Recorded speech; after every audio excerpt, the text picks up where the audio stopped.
mga minamahal kong mga kapatid dito sa Caraga District, mula ng araw na ikaw ay iniligtas ng Diyos sa pamamagitan ng kamatayan at pagkabuhay na maguli ng Panginoong Hesus na kanyang bugtong na anak, nung araw na yaon na ikaw ay sumampalataya at nabautismuhan at naidagdag sa iglesia, ikaw ay ginawa ng liham at sulat ng Diyos. God changed you. God transformed you. Now, as a child of God, you are now a letter, an open letter from Christ. Now that you are a new creation, you now have a new story to tell. You now have a new testimony to talk about. A new narrative that you can tell others about. Meron ka ng bagong istorya ngayon. Meron ka ng bagong kwento ngayon. Meron ka ng bagong salaysay at patotoo ngayon.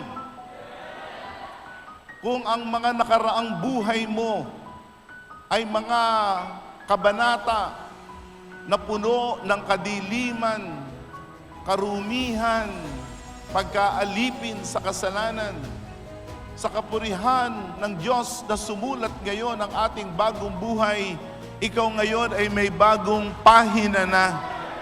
Meron ka ng bagong kabanata.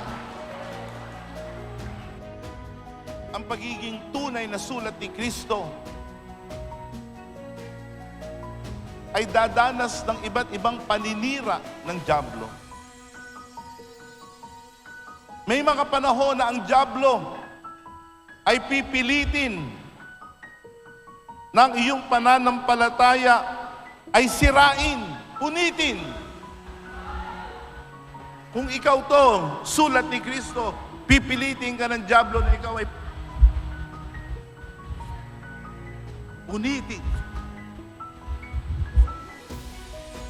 at itapon para hindi ka na makita ng sanglibutan.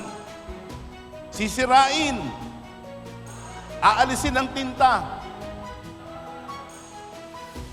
Pero purihin ng Panginoon. Iniingatan tayo ng Panginoon.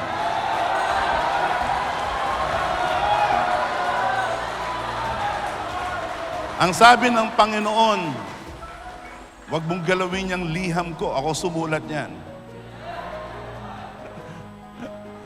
Huwag mong hahawakan yan.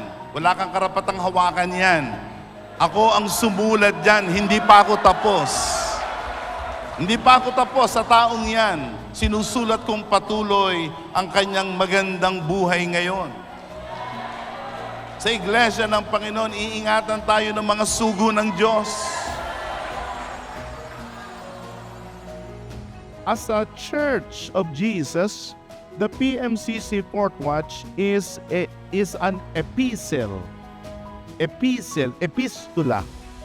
We are a letter or written by Christ and His apostles, using the Holy Spirit as an ink, tinta, at ito'y isinulat sa ating mga puso.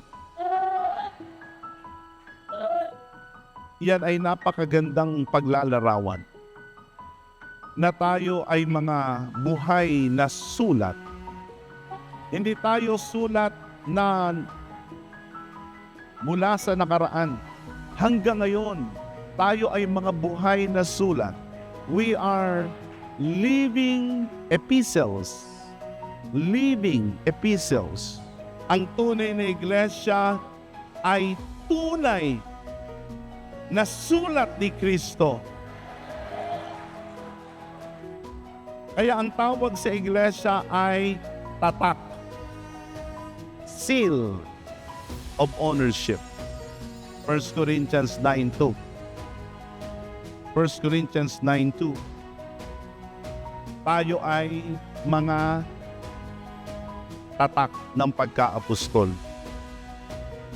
Kaya dito sa Caraga, kayo ay tatak ng pagka-apostol. Pagka-apostol ng ating yumao at mahal na kapatid, Apostol Arsenio Feriol, at ngayon ng inyong lingkod, Apostol Jonathan Feriol.